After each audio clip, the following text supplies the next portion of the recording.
Surabhi and Paromita. Surabhi, you know, the matter before the Supreme Court is very clear that LGBTQ activists and same-sex couples say that they have a right, as do all heterosexual couples, a right to marriage, right? And if the court feels that they are being denied that right, then yes, the court, in its wisdom, is entirely capable of interpreting the law or to change the law so that the law is not violative of anyone's dignity.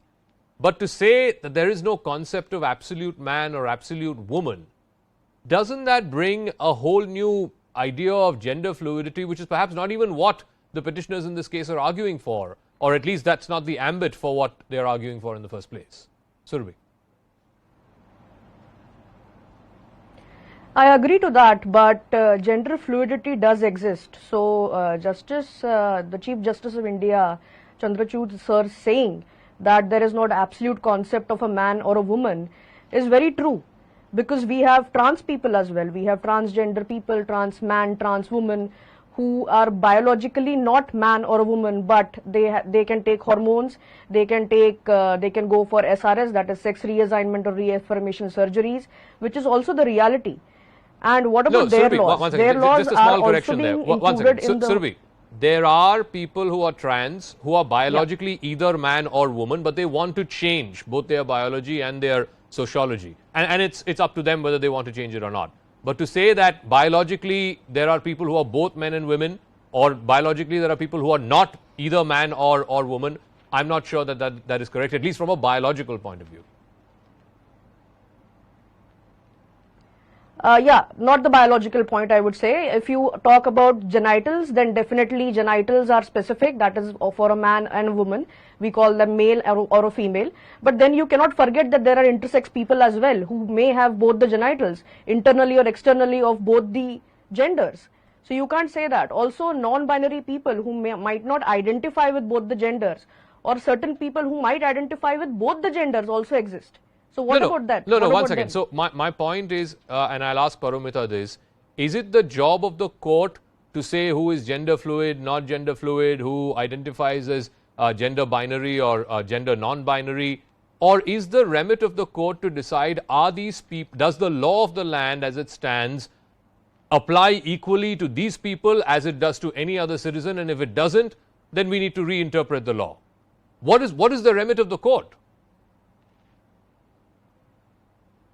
Well, I would say that I believe that every other people is gender fluid, because all of the people, like 9 out of 10 people in the world is from the LGBTQ spectrum, and the fluidity of their gender is, I would say it can be from 1 to 10, when 1 is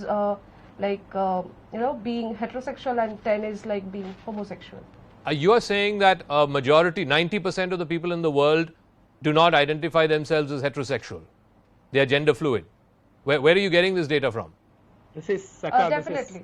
The gender is very fluid. No, where are you getting this data from? No, I would like to interrupt in this. Gender fluidity is absolutely different, and sexual orientation is absolutely different. Exactly. So gender identity and sexual orientation are two different aspects. No, let's be very clear. So I would say that I want to what ask. she wanted to say probably was one gender second. fluidity. Let me ask you very, very clearly.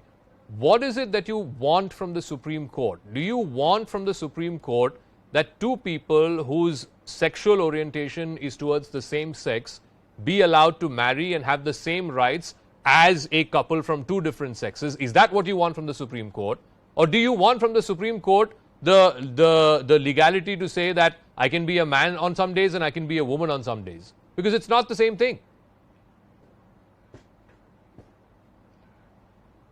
Well, what I want to say in this case that being a citizen of India, I have all the rights that a heterosexual couple has.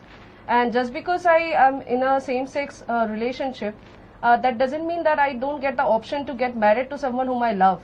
Yes. And I do have that authority to be in this society. Yes. I get all the, I pay the tax as well, Yes. like all other people in this in India.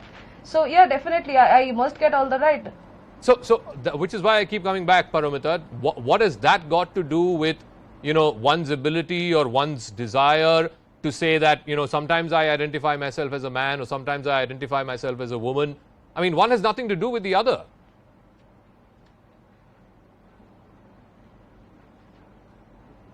Okay, so let me go to